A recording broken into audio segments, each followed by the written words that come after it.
Hi, my name is Erin. I am a comic artist and illustrator.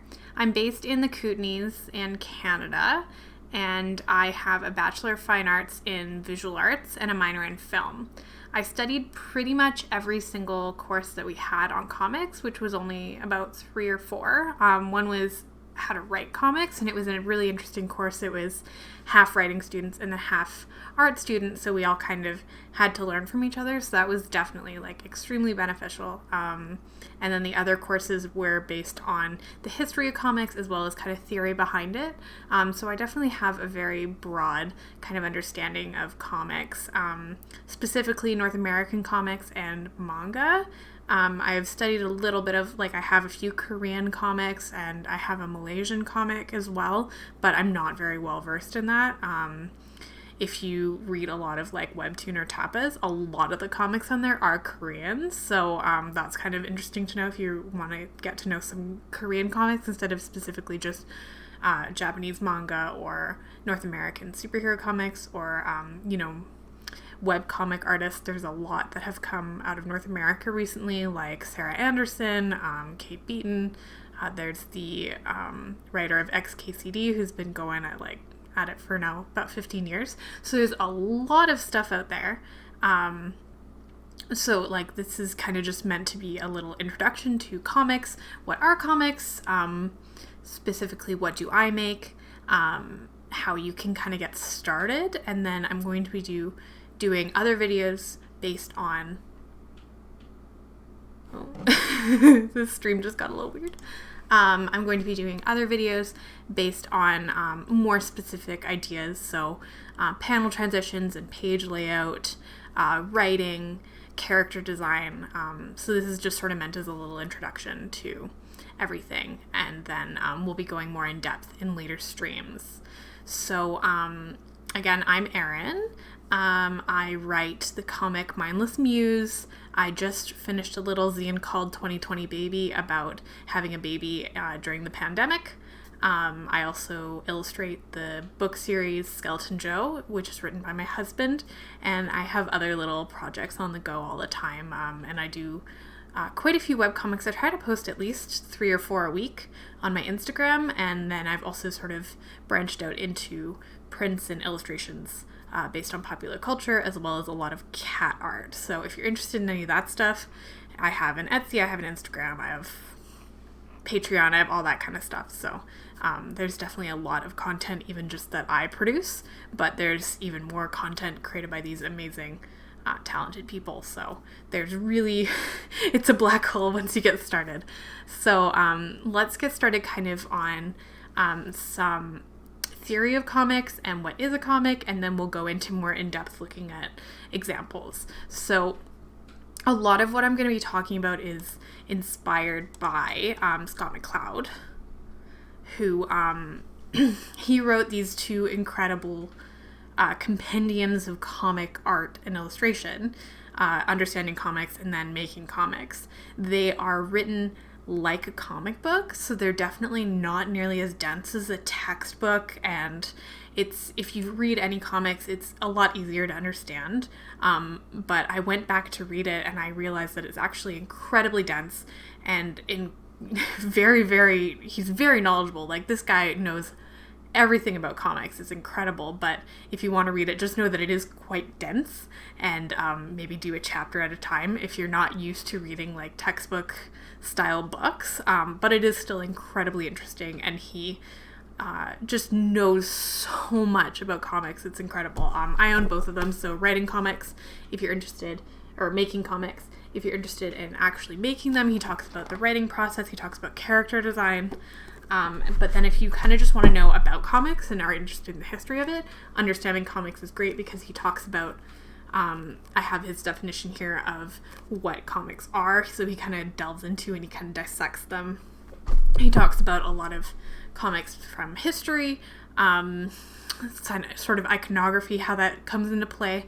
So it's just, there's so much that you can learn from him. So if you really want to know a lot about comics, definitely check out his books. He also has written at least one comic book that's not just about the history of comics or about making comics. It's actually like a story.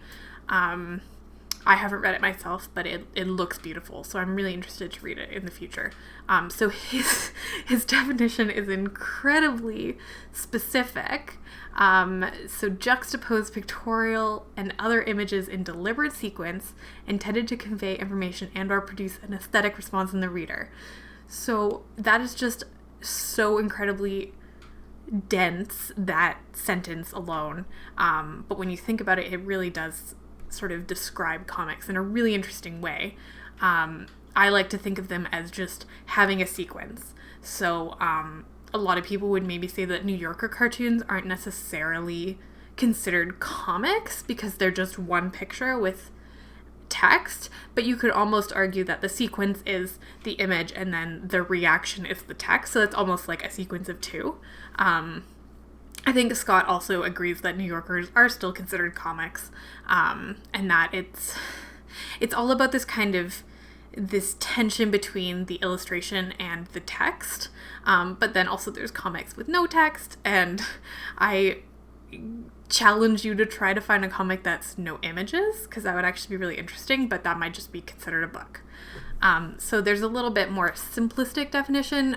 So juxtapose pictorial and other images in deliberate sequence. So that's a little bit more what I was talking about, how there is a sequence involved, and it kind of is a nice blend between books, prose, and movies. So you have this kind of intention of time that is missing in books, because books are just kind of based on the ability of the reader to read however fast or slow that they can. But with comics, you can kind of artificially introduce the idea of sequence and time, even though it's not there like in a movie where you sit down and you experience it for an hour and a half or 2 hours. It's still completely artificial. But for comics, it just has that interesting tension between writing a book and watching a movie. It's just kind of sitting nicely in between. So let's look at some examples of comic books that I'm comfortable with. I have them all kind of pictured behind me. It's reversed, so it's a little bit confusing. So here's some examples of comics. So Ranma 1/2 and Inuyasha are written by Rumiko Takahashi. She has also done Meizani Koku. Recently, I don't know if has much going with it, but there's actually a sequel series to Inuyasha going on right now called Yashahime. I think she probably at least was like a co-writer or something, or at least like they took inspiration from some of her ideas. But she started, I think, in the 80s, and still going strong, I think. Inuyasha has like 50 volumes, and Ranma has, I think it ended at about 36 or 38 comics or something like that. So she is really interesting and definitely like funny and really easy to read. She has a lot of comedy and a lot of interesting characters, and it's not hard to read. There's some books that are really dense, especially like in the 70s there was like the seinen genre that was a little bit more dramatic and serious. So those are sometimes really dense, like text-wise, and just subject matter really heavy, but her stuff is pretty light and pretty fun, and even if there's dramatic and upsetting moments, it's kind of, there's still an overarching enjoyability of it. The next one is Osamu Tezuka, who is considered the god of manga. He was incredibly prolific. He started in like the 40s or 30s, I think. There is a museum in Japan based on his work. He made Astro Boy famously. I'm sure that if you haven't read it, you even have at least heard of it. I also really enjoy his Princess Knight series. I own the 2 kind of omnibus versions of them. And then also there's a Twin Knights sequel comic about the daughter of... thank you, Soapy You. I'm going to be doing more, like about 5 more episodes. So Princess Knight is considered the first in the shoujo genre. So shoujo is based on like human interpersonal relationships and was originally more geared towards girls. So it was a little bit more artistic. There were a lot more female characters, and it was not so much about action as like relationships, but it definitely has kind of transformed into this genre that isn't just for girls or, you know, just for just for you know teen girls, which was, you know, specifically kind of the demographic in the beginning. Everybody has enjoyed shoujo, and it has like become this amazing genre of comics. Like Nana is amazing. Sailor Moon would be considered shoujo. My comics could almost be considered shoujo. I do have like some action, but it's really about their relationships is kind of the forefront of my comics as well. So here are the next examples. So Sailor Moon, I'm sure that if you haven't read it, you've maybe seen the show or you know about it. It was brought over with Pokemon. So like I was born in the 90s, so I watched Sailor Moon and Pokemon on TV, and that was like my first introduction to anything Japanese created. It's incredibly beautiful artwork. I did find Sailor Moon a little difficult to read because it's so about the page instead of panels. So sometimes you're like looking at it and you're like, what is going on? So definitely if you've never read like a really dense shoujo comic, it's a little bit overwhelming. But it is really well written, and the artwork is just incredible and beautiful, and really what you would think of when you think of shoujo. Ghost in the Shell, I haven't read it yet, but if you've seen the movie, it's that kind of artwork and that kind of storytelling. So really interesting kind of think pieces about like identity and humanity, and, you know, like what makes you human and what makes you an individual. So really, really well written, and again, like the animated movie is also really good. If you've seen The Matrix, the Wachowski sisters, I believe now, they were very inspired by Ghost in the Shell. So if you've seen The Matrix, you've kind of seen Ghost in the Shell as well. And then a North American artist is Kate Beaton. I also believe she's Canadian, but don't quote me on that. She is interested in like historical fiction and stuff, so she makes comics about historical figures, like Napoleon's on the cover of this book. She does like some stuff about Edgar Allan Poe, a lot about like the Bronte sisters and like Pride and Prejudice. So really funny. I laughed out loud reading her stuff. And then the last one is me, Mindless Muse. That's a comic book about 3 women who travel through time and fight werewolves and vampires.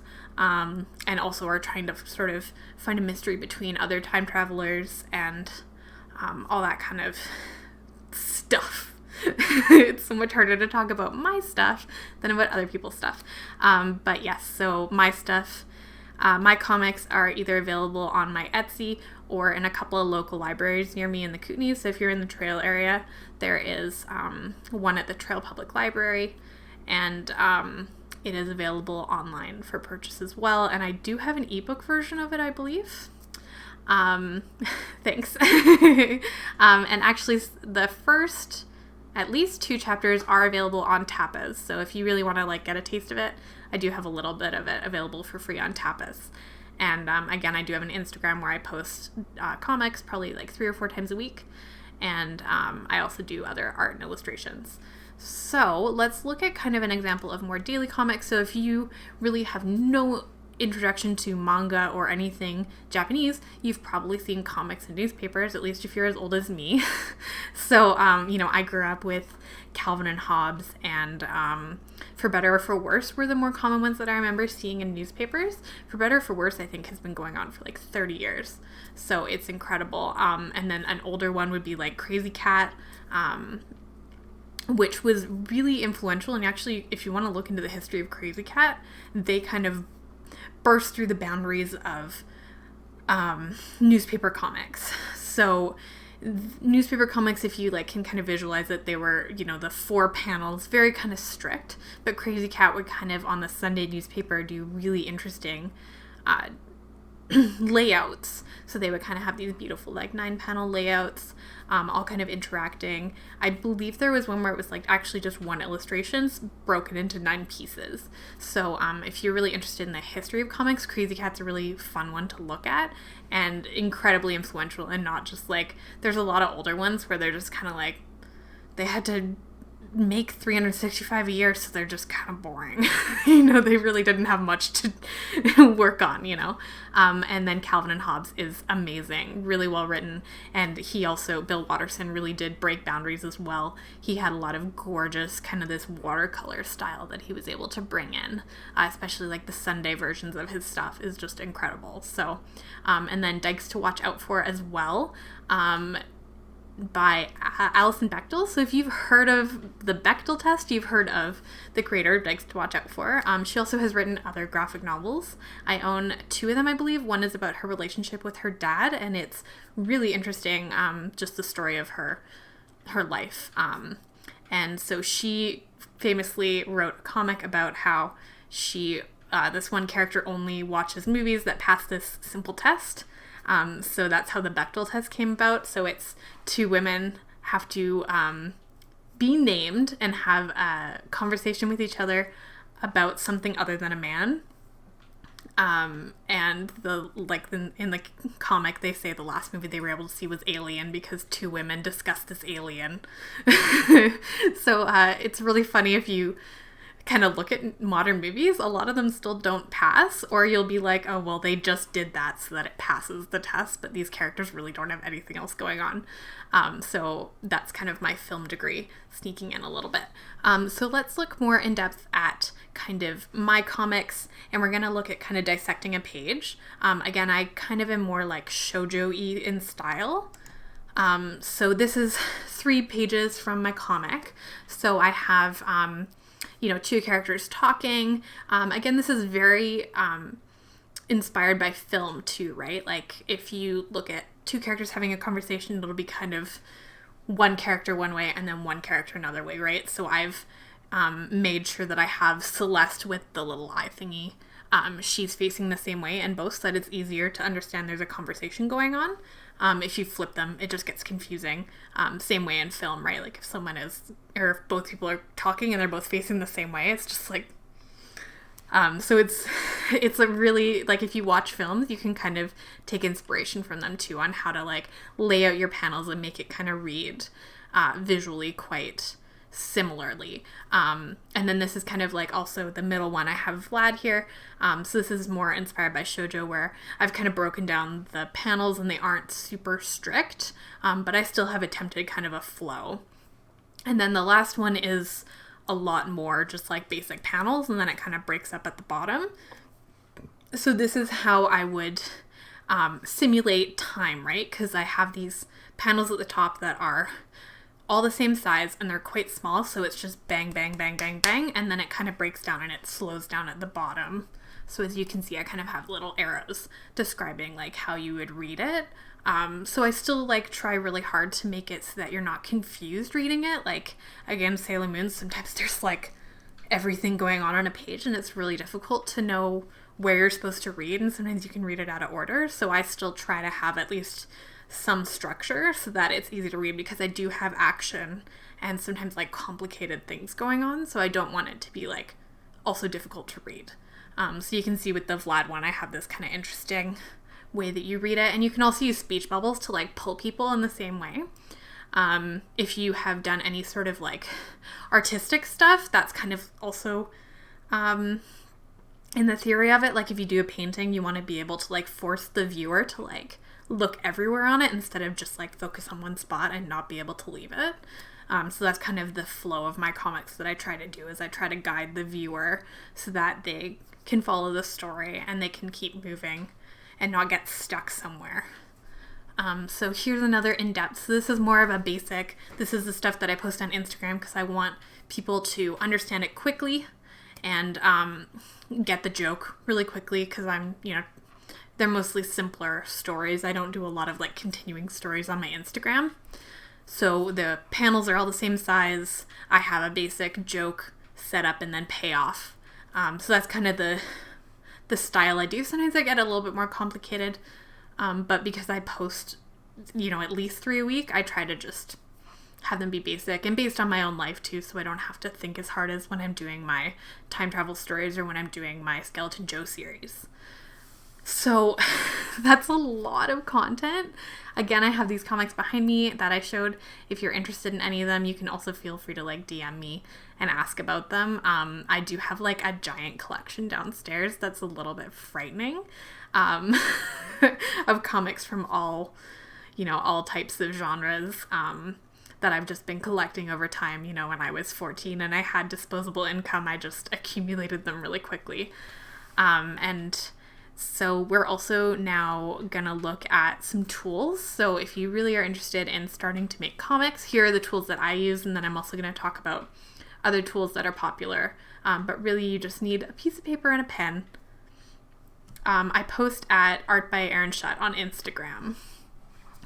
So here are my tools. So I do both digital and ink drawings. So this is kind of everything that I use. I use a three or a ringed notebook for writing my scripts for Mindless Muse. And anything that I post on Instagram or any short comics, I actually just draw straight on the page now because I'm trying to get them out faster. And it's actually made me pretty confident in my drawing. So it's been a nice, instead of having to sketch it with pencil and stuff first, I actually just draw straight. And if I really hate it, I'll redraw it digitally, or I'll just post it and say YOLO. So this is kind of how I keep my tools. I love these. This is so nice. I call it my surgical tools. Oh, dropped it. So I have all of my pens laid out. So I like the Sakura Microns. The one thing about them is if you've drawn in pencil first and you go to erase the pencil, it will make the marker kind of fade. So that's why I've actually started not using pencil anymore and I just draw straight, because they are archival. So they are really good for if you're doing any sort of permanent illustrations that you want to even give to people. So I do these things called quick commissions where I just draw straight on a piece of 4x6 paper. So these are great because I know they're not going to fade in the sun. If you use Copics or something, they're actually not safe. So you have to make sure that you frame them and keep them out of sunlight because they will fade incredibly. It actually will destroy your artwork if you're not careful. So that's what I love about these, is that they are considered archival. I also really like the Sharpie pens. You can get different thicknesses. I think I use the 0.8, and I just find that they don't bleed through. They're not too bad. And then I also really like using the Jelly Roll whites to add detail in blacks so that you don't have to. I'm really bad at adding details, so I just like to fake it till I make it. And then I have some colorful jelly rolls and stuff, and then just some backup microns for when these ones dry out. So I use 2 Robert Batemans. So I have this long one for when I'm doing comics, and then I have the mini version for when I'm doing illustrations. So when I do Inktober, I use the small one. But these ones are great because I can do different sizes, and I can actually use up the whole page. And I also treat it kind of like a diary too, since sometimes I'll write in the bottom some kind of what happened that day and stuff. Oh, that's so blown out. But yeah, so that's kind of my analog stuff that I do. I've definitely simplified it over time. It used to be a little bit more complicated, and I'll probably post later on in one of my more in-depth episodes, but I also have a grid paper I use for when I'm doing my Mindless Muse book, because I do want to be a little bit more specific on how I have the flow of everything. So I have these grids that I've made, and I can also number them on the bottom, and they're just a little bit more fancy for when I'm actually writing a book. And then so for my digital work, I use a very small Wacom tablet. I use the small Intuos. I was getting arm cramping when I was writing Mindless Muse. So I got the smaller one, and it helped, and it has still a lot. It's very responsive. I think it's 2,000 points of pressure. So I still feel like I'm getting a really good reaction to it, and it feels very similar to using a marker. But it's just not as big as my other one, because I had a medium-sized one, so it was like that big. So I was just getting like pain in my arm. I also use a little glove to keep my hand from sticking because I like to get really sweaty when I draw for some reason. So this helps a lot with the sticking. And then I have Photoshop Creative Cloud 2021. It's really not that expensive actually if you just get Photoshop. So I would highly recommend it if you really want to make comics and make use of, they have beautiful brushes. So I do this kind of watercolor style. So I think it's like $14.99 a month. So it's not crazy expensive. And if you are a small business, you can write that off 100% because software, you can always write off 100% because it literally becomes obsolete like the second you buy any software. So that's kind of nice. And then I use InDesign, CS5. So it's not great because it's old. I used to use the Creative Cloud version, but then I had a baby, so I was like, I need to save some money. I can't spend $80 a month on this Creative Cloud subscription. So then I just downgraded to Photoshop. But Photoshop has gotten really good with text layout, and it has snapping, so you can kind of fake it. A lot of my art prints, I used to do like the artwork in Photoshop, and then I would move into InDesign and then add the text layout and stuff. But now I can just do everything in Photoshop. So it's really not too bad if you just have Photoshop and you don't really need InDesign unless you're doing like books. So that's why I still use a legacy version of it so that I can do my books. But otherwise I do kind of everything in Photoshop now. And then this is kind of the specs of my computer. I just got a new one. It retails about $2,000. So it is pretty expensive, but I'm hoping it's going to last for the next like 5 to 7 years. And it works pretty well for gaming, and then also like I'm doing a Twitch stream on this, and a lot of streamers, they can't use the same computer that they're working on to stream. So I do find that this is generally pretty good for streaming. And for gaming, I mean, I've had it crash maybe once, but I was playing like a freemium game, so I can maybe blame that. And I can, do like the highest settings on Skyrim because that's really the newest game I own. And if you aren't interested, like I love my desktop because I also do other stuff too. Like I have a Cricut, I do crafting, so I like having like my little zone that I can work on. But if you really just want to work digitally, I would also recommend getting an iPad Pro and an Apple Pencil. But again, that's probably going to be about the same price as getting like a desktop computer. So it's kind of like what works best for you, right? Procreate, if you're ever on TikTok or Instagram, so many people are using Procreate and doing those like really awesome like reveals of their artwork. There's like a recording feature. So if you want to get into digital artwork and you already have an iPad, then yes, Procreate is awesome because I believe it only is like $10. So if you have all the stuff already, then absolutely go for it. But if you have a really good gaming computer, then I would highly recommend getting Photoshop for $14.99 a month. And it does include the web or the mobile versions as well. So you're not just getting Photoshop. I believe you also get like a little version of Premiere, and you get Adobe Bridge, but not very many people use Adobe Bridge. So you do get more than just Photoshop. You do have the mobile apps, which is nice as well. So that's kind of like a basic introduction. Yes, Clip Studio is also recommended, but just because I do other stuff too, I really like that Photoshop works for everything. But if you just want to do digital art, then Clip Studio is also a good a good program to use. So that was a lot. Thank you for watching. And I'm going to be doing more of these, and I am going to be uploading this in like a shorter version on YouTube later as well, so you can keep an eye out for that. And I hope to see you next time. Thank you for watching.